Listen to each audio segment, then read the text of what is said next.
Paz do Senhor para todos, irmãos e irmãs. Confesso que tinha saudades ao fim de 3 anos e é bom ver que vocês estão bem, alguns mais gordinhos, outros mais preenchidos, não é?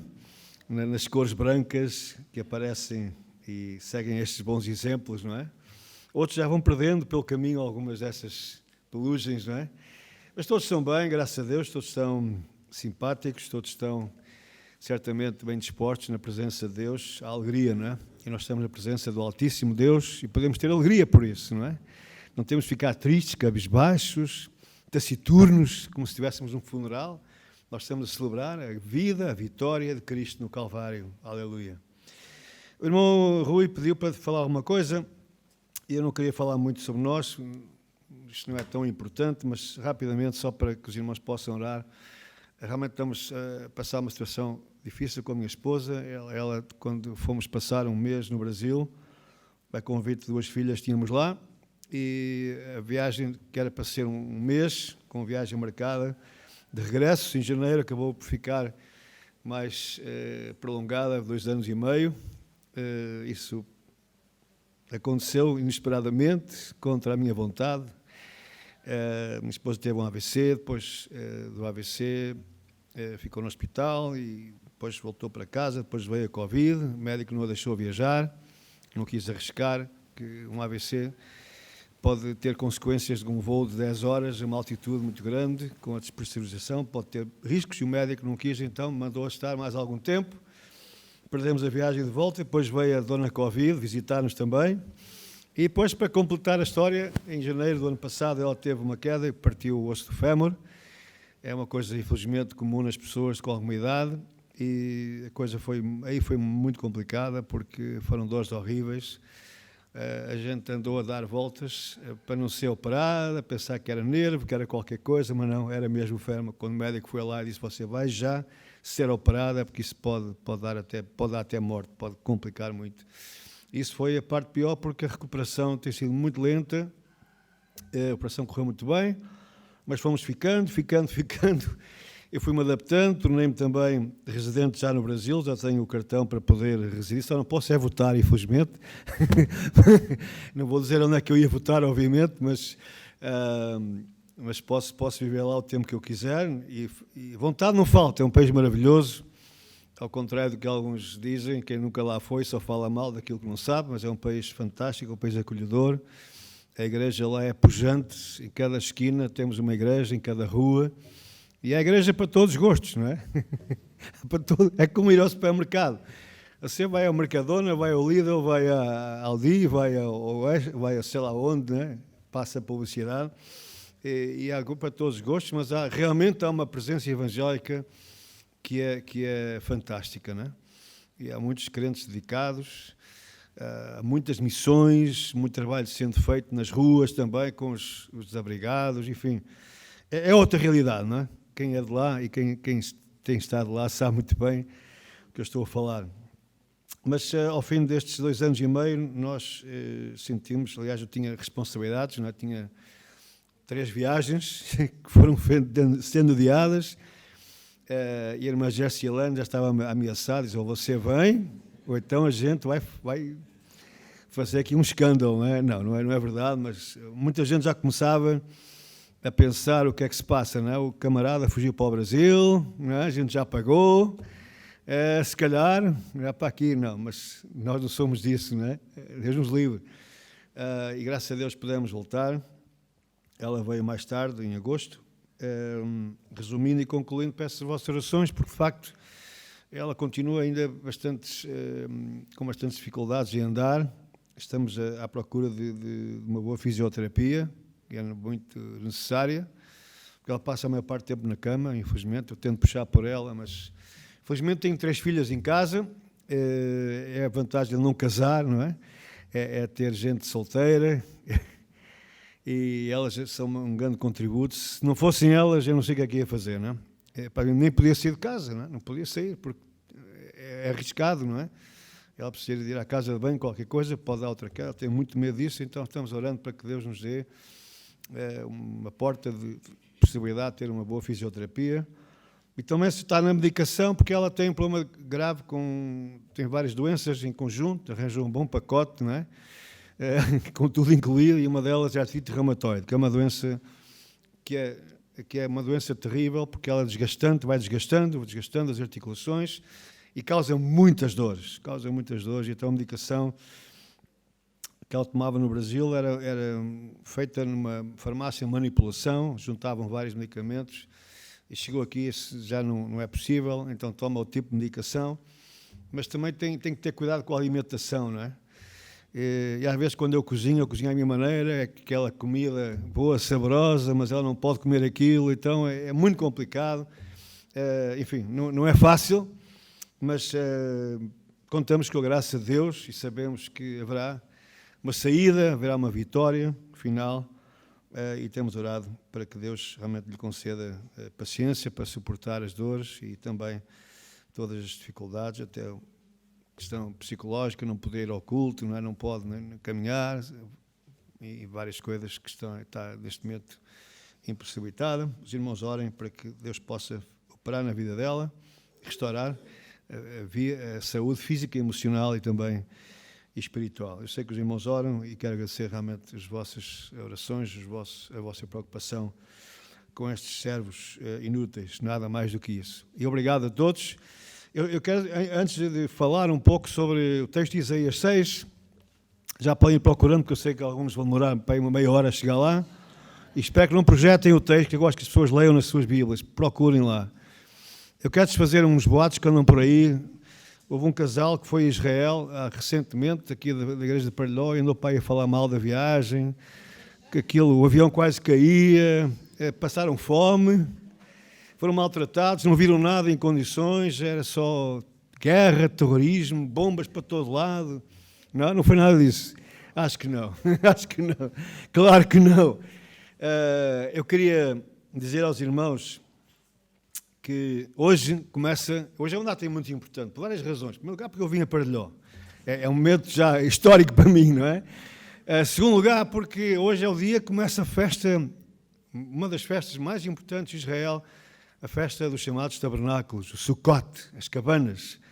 E que para nós, os crentes em Jesus, prefigura a vinda do Senhor para habitar no meio do seu povo. João 14 diz que Jesus veio tabernaculizar, a palavra original é essa, ele veio fazer tabernáculo no meio do seu povo.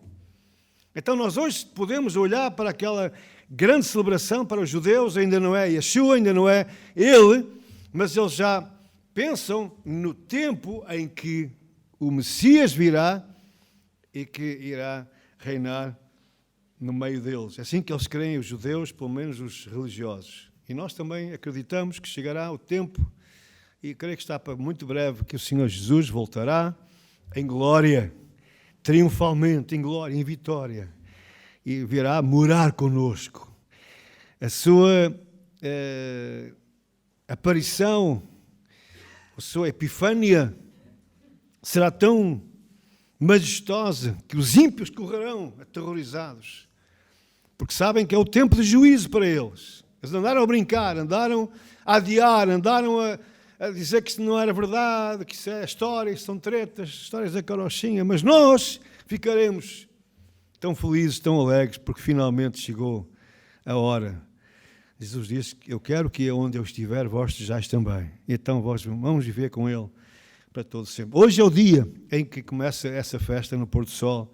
O dia judaico, como sabem, começa com o pôr do sol, por volta das 6 e tal da tarde. Hoje também é o dia que nós lembramos, já 30 anos atrás, estávamos na campanha Luís Palau, no Porto, grande campanha evangelística no Palácio Cristal. Foi a maior campanha realizada até hoje no Porto. Eu estava ontem a ver fotos, a lembrar. Estou a chegar àquela idade, começar a ver memórias, é um mau sinal, não é? Começar a ver fotografias do passado, a ler os diários, e ver fotografias dos membros da comissão organizadora, a maior parte deles já estão na glória, incrível. A maior parte, até o próprio irmão Luís Palau já está com o Senhor. Mas os efeitos ficaram, mais de 300 pessoas tomaram uma decisão, mas não sei ao certo, só o Senhor sabe. Os números são muito relativos, mas a verdade é que mais de 70 igrejas se envolveram. Eu dizia há dias em Lumiar, irmãos, é pena que esta nova geração não se motive para fazer estas grandes campanhas. Nós precisamos de mover o povo de Deus em oração, porque aquela campanha foi preparada com muita oração. Nós tínhamos uma reunião de oração mensal, organizada, dirigida pela dona Beryl Barker, alguns conheceram, a dona Ula. Irmãos, aquela reunião de oração foi tremenda. Ela continuou depois, durante vários anos, porque nós precisamos de juntar-nos, nem que seja para orar, tirando as placas denominacionais, tirando essas coisas todas, juntar-nos com o povo de Deus, porque os dias se aproximam, meus irmãos, vão piorar. Essas são as notícias. Você acha que isto vai melhorar, que a gente vai... Eu já não estou a falar da parte económica, isso aí é um desastre, obviamente, mas estou a falar da parte espiritual, meus irmãos. As forças do mal estão cada vez mais a concentrar-se, porque o diabo conhece bem as Escrituras, ele conhece mais do que a maior parte de nós. Ele sabe que o seu tempo está próximo. Ele sabe que em breve ele será atirado dos céus à terra. E então aí será o pavor. Chamada Grande Tribulação, será um tempo terrível, meus irmãos. E nós estamos a aproximar-nos desse tempo. As forças do mal andam à solta. E vão cada vez mais concentrar-se no ataque focado naquilo que Deus criou e naquilo que Deus preza, a família e a Igreja de Cristo. É isso que ele vai atacar em primeiro lugar. E diz a palavra do Senhor que se aqueles dias não fossem abreviados, mas o Senhor, por amor aos eleitos, Ele elegeu o seu povo. E é por causa do seu povo que Ele vai antecipar o final da ação de Satanás, não permitindo que Ele chegue ao final da concretização dos seus planos. Mas estamos a chegar a um tempo de muitas dificuldades para os cristãos em muitas partes do mundo, como nós sabemos, perseguição, ela está aumentando de ano para ano, mas também a indiferença que nós notamos, a frieza espiritual, a apostasia que se vai arrastando cada vez mais. Eu tenho muitas preocupações com aquilo que se ouve por aí, certas slogans, certas ideias de que está a haver avivamento, as pessoas misturam avivamento com emoção, com muitas coisas, mas o avivamento, irmãos, é muito diferente disso, é uma visitação sobrenatural de Deus, inesperada, e que nos vai levar aos pés do Calvário. É isso que é avivamento, e confessar os nossos pecados. Não é andarmos aos saltos e aos berros, irmãos, eu não tenho nada contra isso, desde que seja genuíno, ok? São expressões, mas o autêntico avivamento não é organizado pelos homens. Havia uma igreja que tinha uma placa, dizia assim, avivamento todos os dias, exceto à segunda-feira.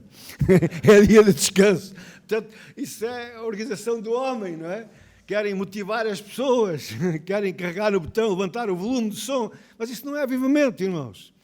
Avivamento é algo que é a resposta de Deus ao clamor do seu povo. Se o meu povo, que se chama pelo meu nome, se humilhar e orar e buscar a minha face, então eu ouvirei dos céus, sua terra sararei.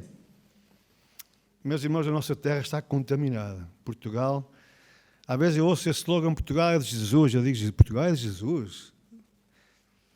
Onde é que Portugal é de Jesus? A começar pelo próprio presidente, que é um fatimista, vai 2 vezes por mês, vai a Fátima. Vai beijar a mão do Papa, logo que ele é empossado. Estão de mãos dadas com Roma, continuamos nisto. E este país continua nessa idolatria, continuamos a idolatria do futebol, dos festivais, o pecado, a imoralidade, tudo que graça por aí. E estamos a dizer que isto é de Jesus. Não, nós precisamos realmente pregar Jesus para que estas pessoas sejam de Jesus. Mas o país em si, infelizmente, não é. Antes fosse, mas não é de Jesus. Por isso nós temos uma missão a cumprir, temos um dever diante de Deus e uma grande responsabilidade também para com aqueles que ainda não conhecem a salvação. E usemos, irmãos, os meios possíveis. Hoje temos tantos meios. Eu uso muito o Facebook para pôr textos bíblicos. Tenho muita gente descrente que são meus amigos, não é? Virtuais do Facebook. Alguns nem os conheço, mas pedem amizade. E tenho espíritas, tenho gente de toda a espécie, e por isso eu acho que é o meio da gente colocar a palavra de Deus. A palavra de Deus tem poder, meus irmãos. Eu vos digo uma coisa, as minhas palavras valem o que valem, quase zero, mas a palavra de Deus, ela tem poder. Ela tem mesmo poder. Porque no conceito hebraico, a palavra é ação, é vida. No conceito grego, palavra é filosofia, é entendimento, é razão. Estão a entender? Por isso é que João diz, no princípio era o Logos, a palavra, a razão, para que os gregos entendessem que ele é o supremo Deus, a inteligência suprema que ninguém pode alcançar, mas só pertence a Deus. Mas, por outro lado, os judeus entendem que é uma palavra criativa, que dá vida, que inspira. E a palavra se fez carne. Ela não ficou só a contemplar, a ouvir belos poemas. Não, ele veio até nós, se fez carne, se manifestou. E nós também temos que manifestar, proclamar essa palavra. Irmãos, não olhem para os resultados, não pensem que porque não houve resultado não vale a pena continuar. Não, meus irmãos, vale a pena, porque nós um dia saberemos lá na glória que aquelas lágrimas que nós derramamos de cansaço, até de certa desilusão, andámos, demos tantos folhetos, fizemos tanta coisa e aquelas pessoas não se converteram, mas nós vamos ter grandes surpresas quando chegarmos à glória. É por isso que a eternidade nunca vai ter fim, porque vamos ouvir tanta história bonita, tanta coisa, que o tempo vai passar e nós não nos damos conta. Então, enquanto é tempo, diz a palavra, semeemos, porque haverá sempre, irmãos, alguma semente que vai cair em terreno responsivo, ou que possa responder. Perdoem, às vezes há algumas palavras, posso já trocar, já faz parte da idade também. Então, o Kim e a Sila podem testemunhar, certamente já o fizeram, do que foi ir a Israel. Já agora aproveitem só 3 minutos de publicidade, pode ser? Irmãos, ir a Israel é uma experiência única. É uma viagem ao passado. Como vocês viram, muitas ruínas. Mas que aquelas pedras falam. Falam ou não falam? A gente sabe que ali em Magdala, naquela sinagoga, Jesus esteve ali. Ele viu aquilo que nós vemos. Não viu as ruínas. Havia uma sinagoga, havia outros locais que estão sendo escavados. Aquele lago da Galileia, toda a gente fica maravilhada, não é? Toda a gente quer saltar do barco para nadar. E aquela experiência incrível, não é? Mas, acima de tudo, o deserto também, o Mar Morto. Mas depois a subida à Cidade Santa, Jerusalém, onde o Senhor esteve, estar no Monte das Oliveiras, o local para mim melhor do mundo, o local que eu mais gosto, estar ali sentado e contemplar e ver aquele portão oriental, onde, segundo o texto de Ezequiel, o Messias vai entrar. E sabem que tanto os muçulmanos, como os judeus, como os cristãos, acreditam que é por ali que o Messias vai entrar, porque os muçulmanos também acreditam que Jesus vai voltar. Eles sabem disso. Só que ele virá para cumprir uma missão de matar os infiéis, não é? Os judeus e os cristãos. Vai fazer uma limpeza, depois ele morre. Então virá o Mahdi, o verdadeiro Messias islâmico. Mas eles creem que Jesus vai voltar. E por isso nós vemos aquele cemitério ali em frente, mesmo no Portão Dourado, porque, segundo o texto messiânico do salmista Davi e também profeta Ezequiel, as portas vão se abrir, elas estão fechadas, são 8 portões em Jerusalém e só aqueles estão fechados. Porquê? Porque eles acreditam que o Messias vai entrar por ali triunfalmente. E, meus irmãos, os seus pés estarão naquele dia no Monte das Oliveiras. Ele será reconhecido pelo seu povo. E então, diz a palavra, eles olharão para aquele a quem crucificaram e perguntarão: que marcas são estas nas tuas mãos? E ele lhes dirá: estas são as marcas com que fui ferido na casa dos meus amigos. E então haverá uma convulsão, um arrependimento daquele remanescente de Israel. Eles irão chorar, irão quebrantar-se, porque afinal aquele que eles rejeitaram é o verdadeiro amigo, o verdadeiro Messias que os vai salvar dos seus inimigos. E ele entrará triunfalmente com o seu povo. Eu espero estar lá também, naquele dia. Espero que você esteja também, para entrarmos triunfalmente com Cristo na glória do seu reino. Porque ele virá não para sofrer, não para ser humilhado, não para ser rejeitado. Ele virá para reinar, e reinar para todo sempre. Aleluia. Então vale a pena ir visitar Israel, ver uma viagem ao passado, uma viagem ao presente, porque Israel hoje é um milagre. Como é que uma nação que está rodeada de inimigos por todo lado, exceto por cima? Aquela nação já travou 5 guerras principais, sempre numa grande minoria em relação aos seus inimigos, e todas elas ganhou. e venceu. E hoje é uma nação que está no topo do mundo, no high-tech, na tecnologia, em tudo que você possa imaginar. Há 20 anos atrás, Israel dependia do gás natural e do petróleo. Hoje, Israel não só tem gás natural, bilhões de metros cúbicos, como pode exportar o gás natural até para a Europa. A Europa, se não fosse arrogante, resolvia o problema do gás natural comprando o gás natural das costas mediterrâneas ao lado de Israel, porque Deus abençoou, era uma promessa dada por Jacó aos seus filhos, que está lá em Gênesis 49, quem quiser pôr no final, posso dizer aonde, uma promessa de há 4.000 anos atrás e que agora, diante dos nossos olhos, se concretizou. Hoje Israel pode exportar gás natural quase para o mundo inteiro. Israel é autossuficiente. Aquilo era um deserto. Eram chacais, pedras, pântanos, e pouco mais do que isso. Ninguém queria saber daquela terra. Hoje todos querem aquela terra, porque é ali que está concentrada a mais alta tecnologia, ciências médicas, tecnológicas, o avanço em muitas áreas que nós nem imaginamos. Qualquer telemóvel hoje tem tecnologia israelita, qualquer computador. Vocês nem imaginam, eles estão a avançar na descoberta de novos medicamentos para a cura do câncer. Eles estão a prever que em breve haverá uma vacina para o câncer, ou seja, algo que vai acontecer porque Deus abençoou aquele povo. Não quer dizer que eles sejam crentes, irmãos. Não confundamos as coisas, mas há uma bênção específica para um povo que foi elegido por Deus para ser um farol, para ser uma luz entre as nações, para estar por cabeça e não por cauda. E hoje Israel, vejam só, vocês estiveram lá, aqueles jovens militares alegres, a gente tira fotografias com eles, eles sorriem para nós, não é? Ao lado daquelas espingardas temíveis. Olha, se fosse aqui em Portugal a gente ia fazer uma coisa dessas, está bem, está.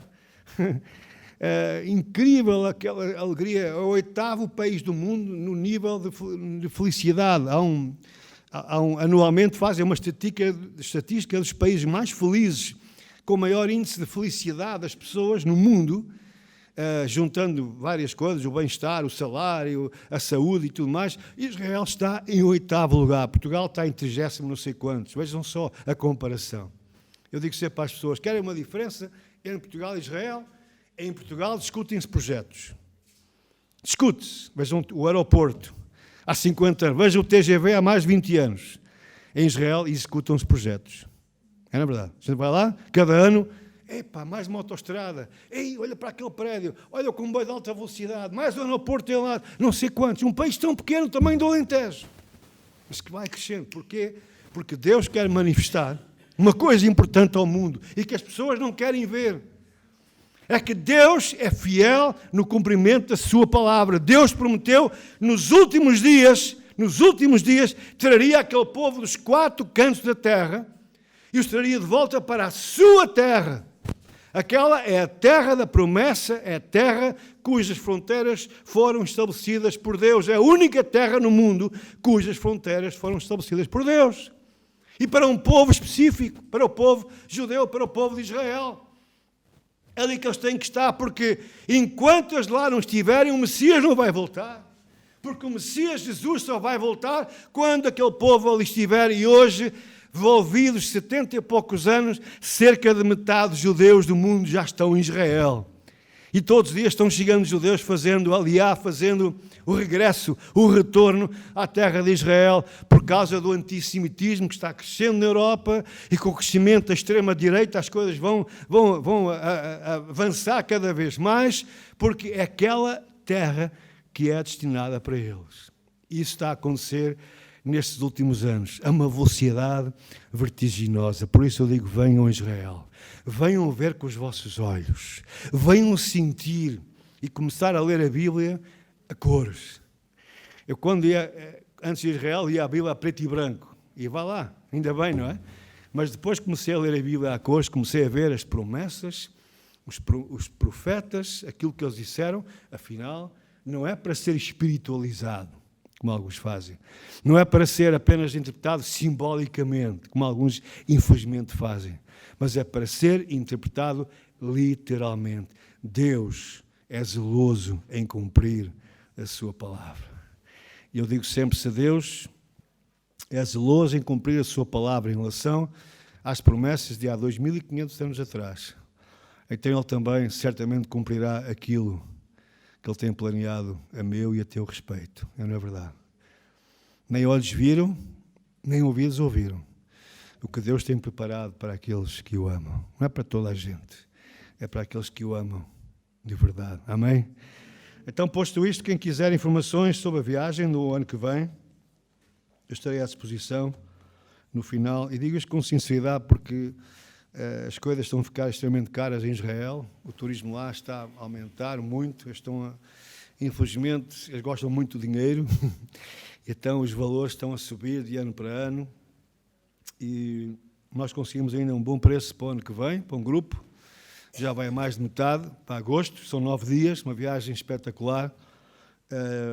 Mas depois do outro ano, 2024 em diante, não sei como vão ficar os preços, as coisas vão ficar muito, muito caras para nós, portugueses. Então, quem quiser aproveitar, vá, junte as suas economias e vá connosco. Você vai e pergunta ao Kim e à Sila, eles dirão, não é? E mais pessoas também que foram, mas é Silano, o Tim também, o Timóteo já foi. Não foste, foi a tua esposa, foi. O Manuel Freire também, mas já foi. Aquilo já está tão diferente, Manuel, tens que lá voltar. Aquilo está tão diferente, já nem conheces nada daquilo, nem o aeroporto é o mesmo, é tudo diferente. O Museu do Holocausto, o Museu dos Amigos Sião, dos mais impressionantes, aquela tecnologia. Vemos cristãos. Sabem uma coisa, irmãos? Eu tenho que dizer isto. Vocês sabem quem esteve por trás da formação do moderno Estado de Israel? Sabem quem foi? Foram crentes fiéis que interpretavam a Bíblia literalmente. O próprio John Darby também. Ele também escreveu sobre os judeus, ele tinha amigos judeus. Ele acreditou, aliás, foi ele que trouxe à tona, com todos os defeitos dele, mas aí ele falou certo. Ele mostrou claramente que Deus tinha um plano para Israel, um plano específico. E surgiu um movimento chamado sionista no final do século XIX, em que homens de Deus interpretaram a palavra literalmente e entenderam que o papel deles era favorecer Sião, ou seja, estar ao lado dos judeus que quisessem voltar para, na altura chamava-se a Palestina.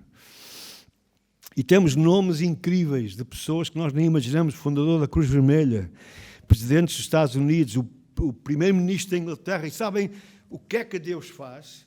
Quando Deus quer cumprir os seus planos, Ele põe as pessoas certas nos lugares certos, na hora certa. Podem ser até ímpios, infiéis, não têm que ser crentes.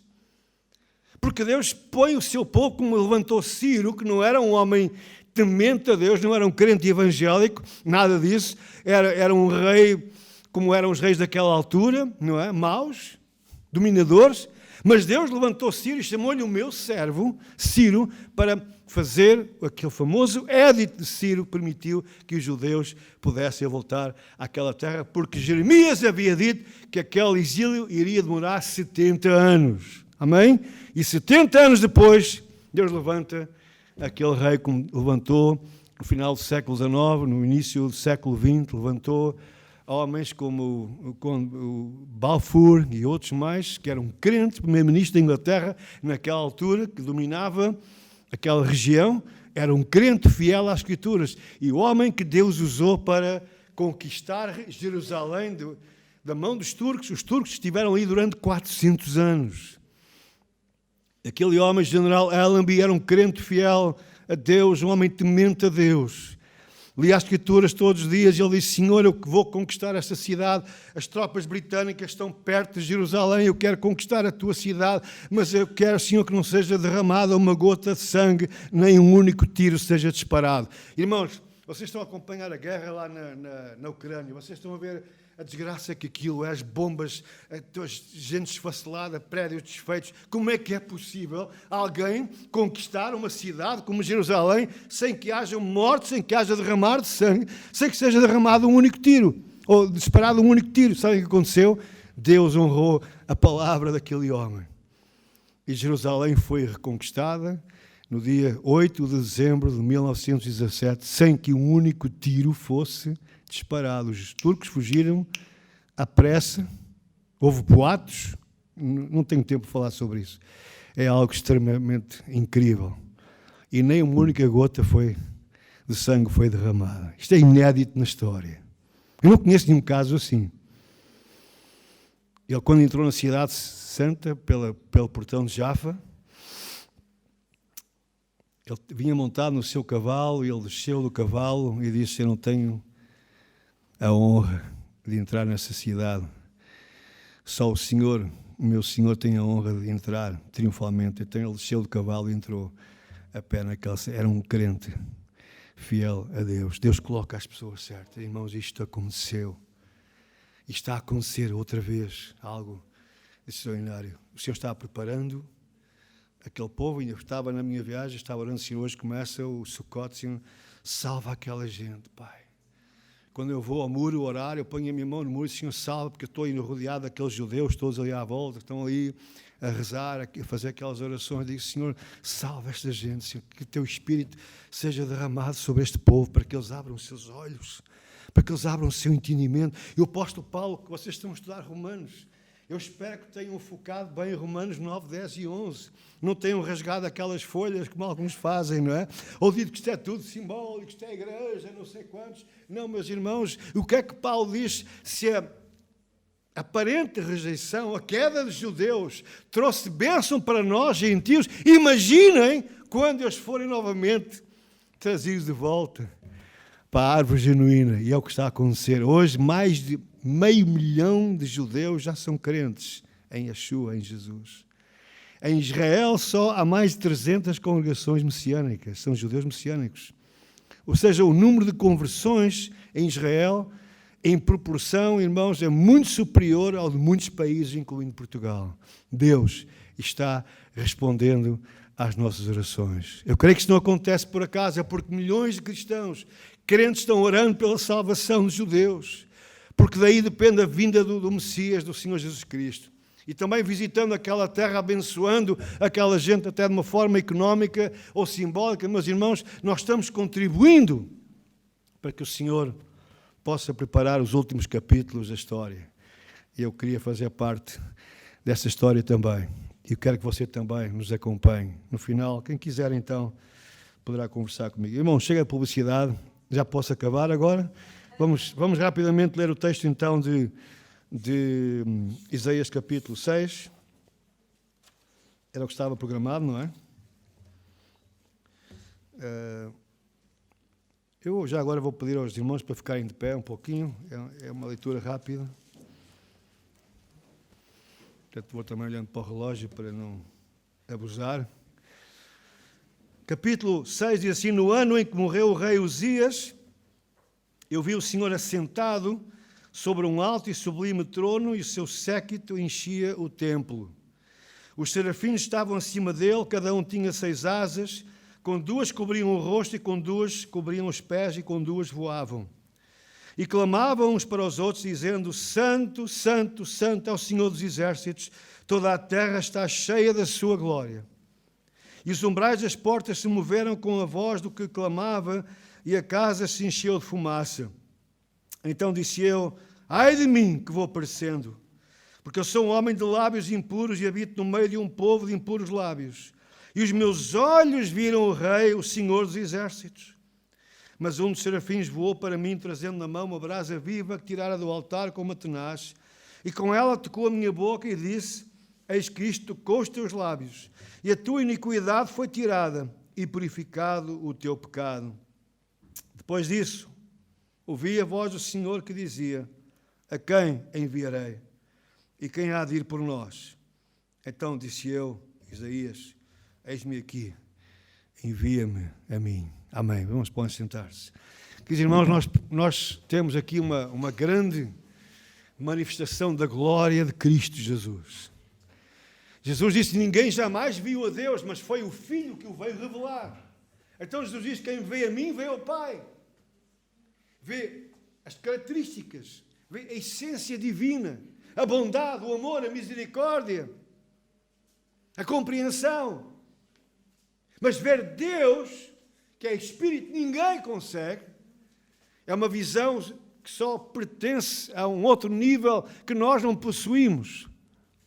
Então o Senhor Jesus, no capítulo 6 de João, o 12 de João, melhor dizendo, não vamos ler agora, ele diz que essa imagem é a imagem de Jesus na glória. É uma visão daquilo que João vê também, passados cerca de 700 anos. João tem a mesma imagem, há pouco nós cantamos, ao que é, a único que é digno, não é? E sabem, por isso nós evangélicos, nós não temos o presépio, porque essa é uma imagem desfigurada, é uma imagem ridícula, não tem nada a ver. Isso foi um pormenor da história. Mas a imagem que nós devemos ter não é de um presépio ou de um crucifixo, é de Cristo na glória. Quando nós queremos ver Cristo, nós não olhamos para baixo, não olhamos para os lados, nós olhamos para cima, para o trono da glória, onde Ele está sentado, à destra do Pai. Essa é a nossa visão, ou deve ser a nossa visão. Irmãos, aquilo que Isaías vê é algo que o impressiona de tal maneira que ele se sente um desgraçado. Porque quando nós vemos Deus, realmente, vemos em espírito Deus, vemos a glória de Cristo, vemos a glória do Cordeiro. Vemos os querubins, os serafins, esses anjos de uma ordem superior, que sempre estão à volta da divindade e o adoram, celebram a vitória do Cordeiro. Digno és de receber honra e glória. Ele é digno, é o único que é digno de reinar e receber a honra e a glória. Irmãos, quando nós temos essa visão, esse entendimento de que Cristo não é um de nós, não é um sujeito qualquer, não é um camarada. Irmãos, hoje nós estamos a viver uma época de humanismo crescente dentro das igrejas. E alguns estão a apresentar Cristo como se fosse um de nós. Vou expressar uma expressão muito ridícula, mas não levem mal. Um tipo porreiro. Uau, estou a tomar. Irmãos, eu ouvi num funeral, algum tempo atrás, de um evangélico, esta ideia que é absurda, que é ridícula e que é prova de que as pessoas não andam a ler a palavra. Andam a ler livros, andam a ver vídeos no YouTube e tudo mais, mas não leem a palavra. Dizer que quando a pessoa chega ao céu, alguém morre e chega ao céu, Jesus vem e dá um abraço. Irmãos, que linguagem tão sentimental. Uau, chegar ao céu. Será que Jesus não tem mais nada que fazer? Então, desde o momento que nós começámos este culto, quantos milhares de crentes já subiram ao céu através da morte? E acham que Jesus não tem mais nada que fazer que sair do seu trono toda a hora para abraçar cada um que chega lá? Não, meus irmãos, Jesus está muito acima disso. Ele está sentado no seu trono de onde ele não sai, porque ele está sendo exaltado pelos seus, pelos anjos, pela multidão, pelas almas daqueles que já estão na presença do Senhor, que o cultuam, mas ele sairá quando ele vier para reinar aqui na terra, meus irmãos. Não tenho dúvidas, poderemos ser recebidos pelos anjos. Claro que sim, bem-vindo. Ok, nada contra isso, mas dizer que Jesus agora é como se fosse uma pessoa que vai ter connosco, que recebemos à porta. Irmãos, isso não tem nada de bíblico, isso não é verdadeiro, porque Jesus está muito mais acima do que nós pensamos. E que nós nos dirigimos a Ele, meus irmãos, devemos fazer, como diz o escritor aos Hebreus, dirigimos a um trono onde nós encontramos graça e misericórdia. Não encontramos costas voltadas, não encontramos alguém super ocupado, não tem tempo para nós. Não ocupamos, ou não encontramos um juízo patente sobre nós, mas encontramos graça abundante e socorro para a hora oportuna, como fala lá na Epístola aos Hebreus. É isso que nós encontramos. Mas Ele está sentado no seu trono. É por isso que as nossas orações, às vezes eu ouço orações bem intencionadas, mas que são desvirtuadas porque não têm base bíblica. Dizem que são dirigidas ao altar. Jesus não está no altar, irmãos. Jesus não está no altar. Ouçam bem o que eu vos estou a dizer. Ele esteve no altar durante 6 horas. Ele foi o sacrifício no altar da cruz durante 6 horas. Ele aspergiu o seu sangue nas pontas do altar durante 6 horas. E o Pai viu e disse: este é o sacrifício perfeito, único e eterno. Chega, não é preciso mais sacrifício nenhum. Mas ele subiu à presença do Pai e está sentado não no altar, não está sacrificado no altar, não está crucificado, mas ele está sentado no seu trono de glória. E as nossas orações devem ser dirigidas ao trono de Deus, onde nós encontramos socorro para a hora oportuna. Mas diz aqui, meus irmãos, que depois desta cena que Isaías vê, e também Ezequiel também vê, pouco tempo depois, e João vê, passados 700 anos. Enquanto João, que era o João, discípulo amado de Jesus, que o conheceu mais intimamente, que o viu já ressuscitado. E agora, quando ele vê a glória de Jesus, ele fica tão... Eu não sei como é que é descrever esta palavra. Tão tocado, tão fascinado, que ele cai aos seus pés como morto. É na verdade. E só Jesus, uau, ainda bem que nos encontramos. Vamos tomar um cafezinho ali. Não! Ele vê a glória tão grande, ele fica ofuscado com a glória de Jesus. Jesus ressurreto. Rei dos reis, Senhor dos senhores, Rei da glória, que ele agora cai aos seus pés como morto. É a mesma reação que Isaías tem, diz aqui: eu sou indigno, ai de mim, eu estou desgraçado, eu vou morrer, porque eu vi a glória de Deus, os meus olhos viram o Rei dos Senhores dos Exércitos, isto é impossível para um homem, então eu vou morrer, certamente.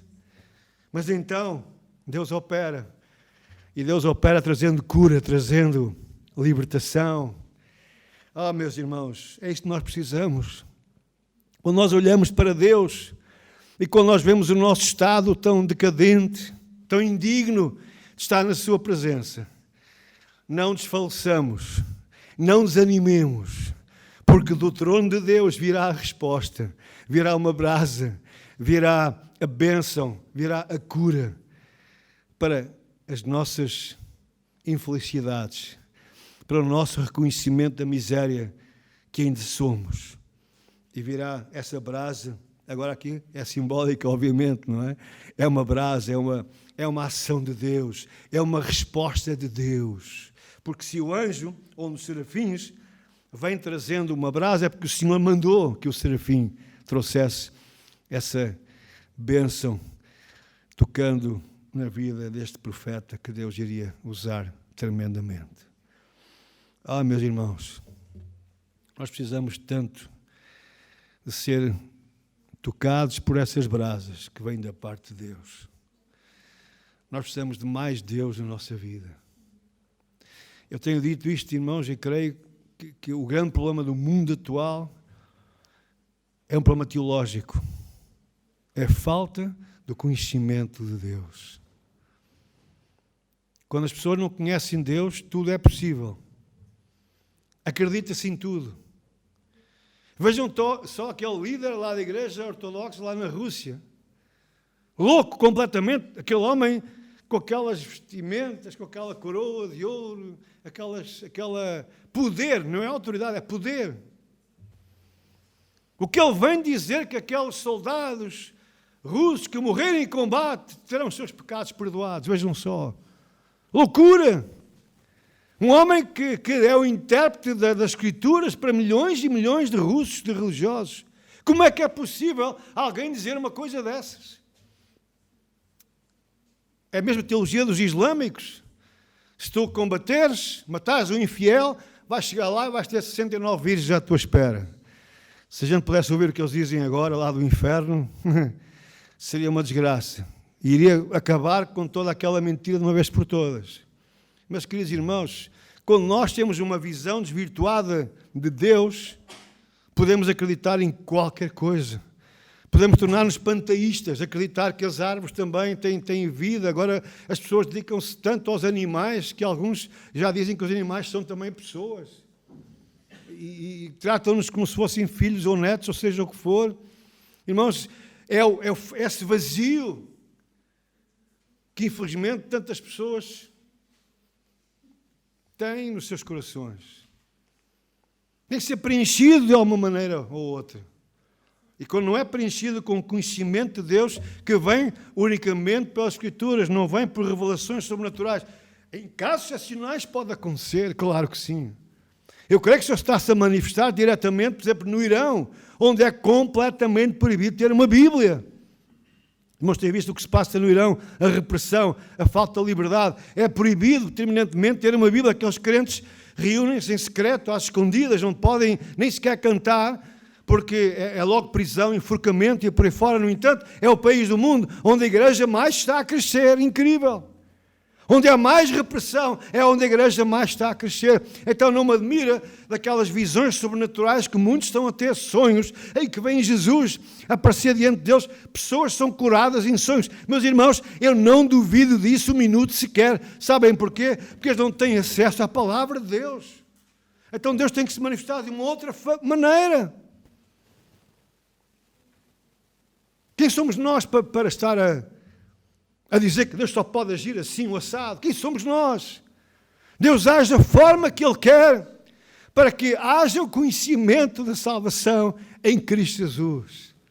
Eu podia contar muitas histórias. Irmãos, orem pela igreja perseguida, mas não orem para que eles sejam livres, porque não é isso que eles querem. Eles querem a ousadia, é firmeza, é fidelidade, é perseverança no Senhor, para não negarem o nome de Cristo.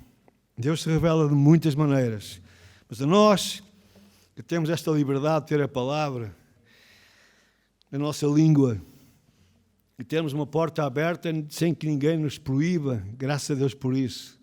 Demos graças a Deus pela liberdade que nós temos, que não vai durar sempre. Não pensem que isto vai durar sempre, porque isto vai começar a apertar cada vez mais. Mas nós temos esse privilégio. Então você quer conhecer Deus, não é vendo os filmes que dá no Netflix ou lendo A Cabana ou disparates do género. Não, você medite, leia, estude diariamente a palavra de Deus. Você alimente-se deste conhecimento e você vai conhecer. E não só conhecer acerca de, mas é conhecer Deus pessoalmente, é relacionar-se com Ele, é falar com Ele, é ouvir Deus falar ao seu coração e à sua mente através da palavra. E finalmente, irmãos, com nós, na parte final, o versículo 8 começa dizendo como depois disso. Interessante, porque nenhuma palavra é inútil na Escritura, já viu? Depois que Isaías vê a glória do Senhor, depois que ele reconhece a sua condição e que ele é tocado pelo Senhor, então ele ouve a voz de Deus. Vejam que até aí ele não tinha ouvido a voz de Deus. Ele tinha visto a glória de Deus. O que prova que só podemos ouvir a voz de Deus quando as nossas vidas são purificadas pela brasa, pelo sangue de Jesus Cristo. Há muita gente para aí a dizer que ouve Deus. Eu ia ali na esquina e de repente Deus falou-me. Eu ouço essas histórias toda a hora. Eu digo, eu infelizmente não tenho essa felicidade. Há pessoas que ouvem Deus assim como quem ouve o noticiário, uma facilidade incrível. Será que Deus é assim tão audível? Eu creio que não. Leva tempo, leva intimidade. Você conhece a voz da sua esposa à distância, por quê? Porque você vive com ela. Até às vezes você gostaria de ouvir menos, não é? Certamente, não é? Mas tem que ouvir, não é? Mas se ela vier a 1 quilómetro, você sabe que é ela. Porquê? Porque há tantos anos juntos, caramba, era o que faltava agora, não reconhecer a voz da sua mulher ou do seu marido também. E se nós não temos intimidade com Deus, como é que a gente vai distinguir a voz de Deus em relação a outras? Porque há muita gente que pretende falar em nome de Deus. Eu estava no Brasil e houve um desses falsos profetas que andam por aí a dizer para as pessoas não saírem numa certa noite. Ainda foi este ano. E ele dizia, e muita gente, e aquilo que me impressiona, meus irmãos, é quantidade de idiotas, desculpe a expressão, ninguém leva mal, de otários que acreditam nesses falsos profetas. Disse, ninguém saia nessa noite, porque eu tive uma revelação da parte de Deus, Deus falou comigo, e naquela noite vai haver morte nas ruas em todo o Brasil. O anjo da morte vai passar. Ele lá leu, lá terá lido Êxodo 12, aquilo interpretou à maneira dele, não é? Quer dizer, pensou que o anjo da morte vai passar, então lá acertou lá numa certa data, era uma data que ninguém podia sair à rua, porque o anjo da morte ia passar e ia varrer tudo. Eu, por acaso, como sou um bocado provocador, naquela noite fui até passear na rua, não é? Na rua. E a verdade é que ainda estou aqui, não é? E ninguém morreu. O anjo da morte deve ter estado em algum sítio. Mas, meus irmãos, isto é apenas um de muitos e muitos disparates que graçam por aí e que, para mim, o que mais me chateia mesmo, a sério, é ver tanta gente que vai atrás dessa gente. E há dias recebi uma comunicação de uma pessoa que eu disse, olha, até nem vou mais responder porque a pessoa está assustada, porque agora, com aquela vinda daquelas novilhas vermelhas para Israel, e que eu também falei sobre isso, eu tenho um blog que fala sobre isso, eu creio que é mais um sinal, claro que sim, mas já estão a dizer que vai ser feito o terceiro templo agora, e mais não sei o quê, e ela está aterrorizada porque ela tem medo, e tem 2 filhos, é mãe solteira ou divorciada, não importa, mas está com medo dos filhos, e tal, e entrou em pânico. Eu disse, irmã, calma, ainda não é agora. Não, mas porque eu vi um vídeo, e agora já vai ser, já estão... Não, irmã, não é nada disso. Ainda não chegou a hora, quando for você vai saber. Mas o mais importante não é estar aterrorizada com aquilo que está a ver, que está a ouvir, mas é estar preparada e estar em comunhão com Cristo Jesus. Porque se você está em comunhão com Cristo, você sabe que maior é aquele que está em si do que aquele que está lá fora no mundo. Você está protegida pelo Senhor. E venha o que vier, você está com o Senhor. Se o Senhor te chamar para o martírio, partirás para a presença do Senhor. O importante é viver em paz. Jesus disse, eu dou-vos a minha paz, não vos dou como o mundo a dá. No mundo tereis tribulações, disse ele. É engraçado que vem logo pegado, não é? No mundo tereis tribulações, mas tendo bom ânimo, eu venci o mundo. Ou seja, acima das tribulações que o mundo possa causar, eu estou dominando, eu estou governando, eu tenho controle sobre cada situação na tua vida. Isaías realmente, ele ouviu a voz do Senhor, porque ele foi tocado. A sua mente, o seu coração foram transformados naquela hora. E agora ele ouve aquilo que Deus está constantemente a dizer. Eu nunca me esqueço desta mensagem que eu ouvi há muitos anos atrás, do Dr. Luís Palau. E quando ele se converteu, ele era de uma igreja dos irmãos, lá em Buenos Aires. Acho que não era Buenos Aires, era outra cidade, não importa. Ele era um jovem banqueiro, tinha projetos para a vida, tornar-se um homem famoso, ele tinha carisma por aí fora. Mas depois ele ouvia as pregações que Deus estava chamando, missionários, de gente para o servir. E ele dizia, a mãe dele era uma mulher muito devota, mas era muito realista, não é? Sangue italiano, não é? E ele dizia, quando ouvir a voz de Deus, eu vou servi-lo. Ele tanto dizia aquilo que a mãe um dia perdeu a paciência com o Luís e disse, Luís, aquilo que tu precisas de ouvir não é a voz de Deus, é levar um pontapé para avançares. Já chega, Deus já falou há muito tempo. Aliás, Deus sempre fala, nós é que não ouvimos. Deus não está calado. Deus fala e aquilo que Ele diz, aquilo que nós ouvimos aqui há 2.700 anos, é aquilo que Deus está falando hoje. A quem enviarei? E quem há de ir por nós? Então disse eu,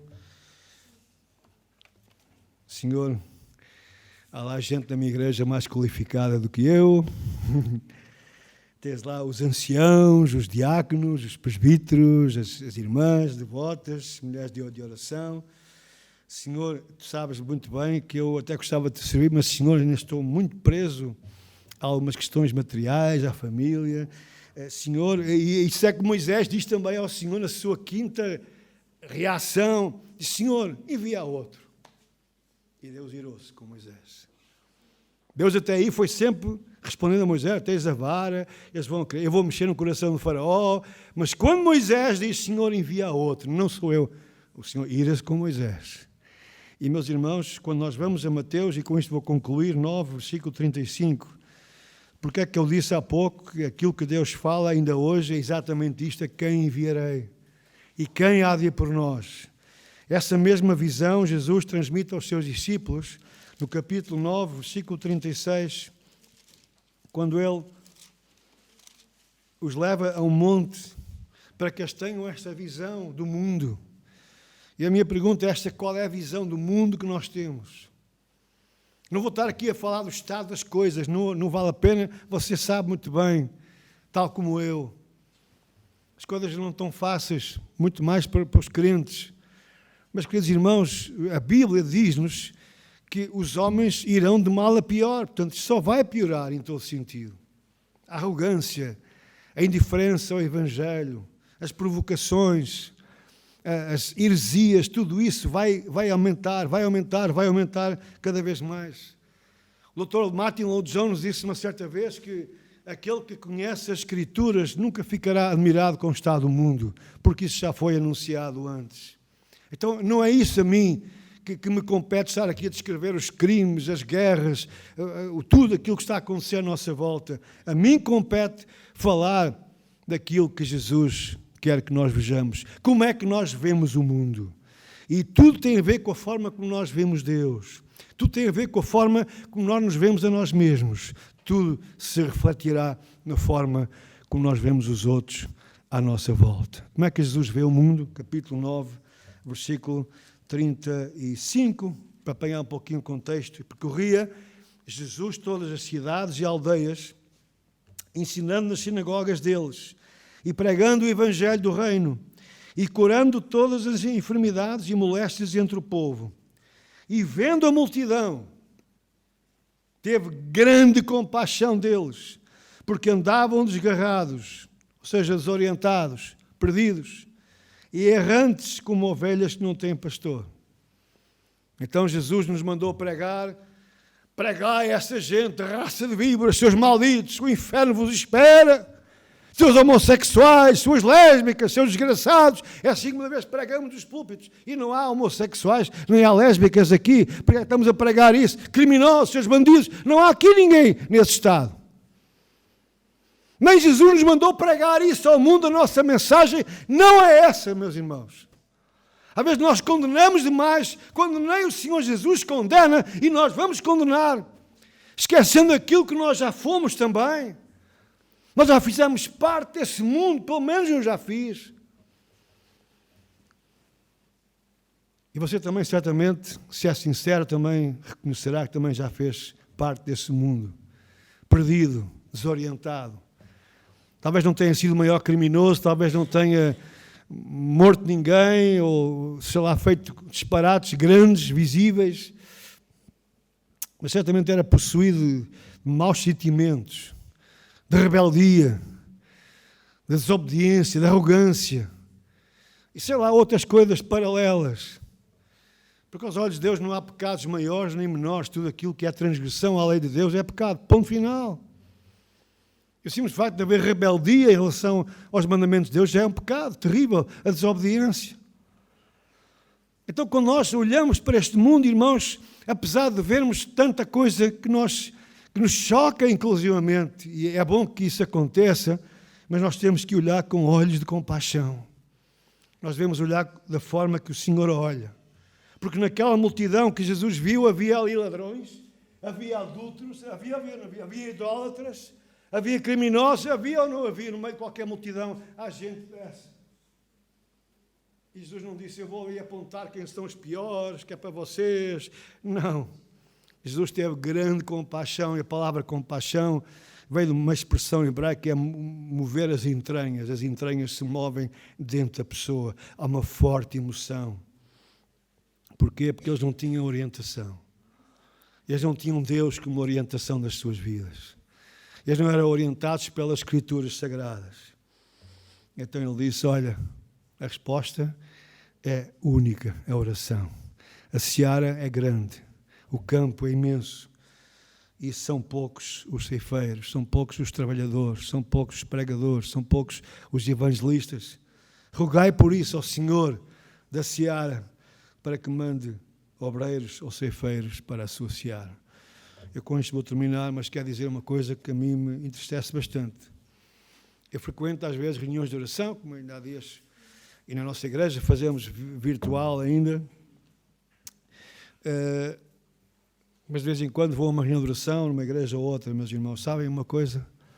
Esta é praticamente a oração que eu nunca ouço ser feita nas igrejas. Pensem nisto. Reunião de oração. Quem é que precisa de oração? Irmã, vai ser operada amanhã no hospital. Ok, ora por ela. Vamos orar uns pelos outros? Claro que sim. Alguém precisa de um emprego, alguém precisa de, sei lá, qualquer outra necessidade. Sim, devemos orar uns pelos outros? Claro que sim. É lícito, é necessário. Mas esta oração, eu vos pergunto, será que ela tem resposta? Responderá Deus a esta oração? O que é que vocês acham? Claro que sim. Porque Jesus mandou orar assim. Ele vai responder quando nós oramos. Durante séculos não havia uma única congregação na vila ou cidade de Arouca. E nós andamos anos do departamento missionário, na altura andámos a orar por Arouca. Era o foco, era Arouca. E organizámos uma conferência missionária há uns anos atrás, ali perto da Carregosa, bem perto de Arouca, para orarmos, concentrámos e durante a tarde orámos algum tempo por Arouca. E sabem, passado cerca de 2 anos, hoje já há 2 congregações em Arouca. E até um pastor pentecostal, muito amigo meu, homem corajoso, dizia, poxa, em Arouca não me meto lá. O padre já disse, ai de nós, quando lá pusermos os pés. Eu tinha feito uma caminhada lá e disse, então, mas estão aqui as testemunhas de Jeová. O que é que nos mete medo? Se os próprios testemunhas de Jeová estão aqui, tem lá uma congregação, lá em Arouca, e nós estamos com medo de quê? E hoje, pela graça de Deus, e eu creio que foi graças às orações de muitos, talvez até alguns de vós, certamente que sim, Deus respondeu à oração, porque esta é uma oração que tem resposta garantida. Por isso, irmãos, se nós queremos ter uma visão correta do Senhor e de nós mesmos, respondamos àquilo que Deus espera de nós. Deus não quer religiosos no seu bando, na sua família.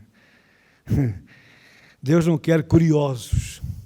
Deus não quer interesseiros que aparecem só quando estão entalados, então ora por mim, preciso de um emprego. E depois quando conseguem, lá vão eles outra vez, ninguém mais os vê. Há tanto disso por aí. Deus não quer gente que só causa problemas atrás de problemas. Tem gente que nunca traz uma solução, só traz problemas. Deus quer homens e mulheres ao terem consciência da grandeza de quem Ele é e do desejo que Ele tem de tornar-se conhecido neste mundo tão decadente. Ele espera que nós façamos aquilo que Ele pediu que nós fizéssemos, rogar para que se levante obreiros. E eu oro para que nesta igreja Deus possa levantar alguns para ir à seara.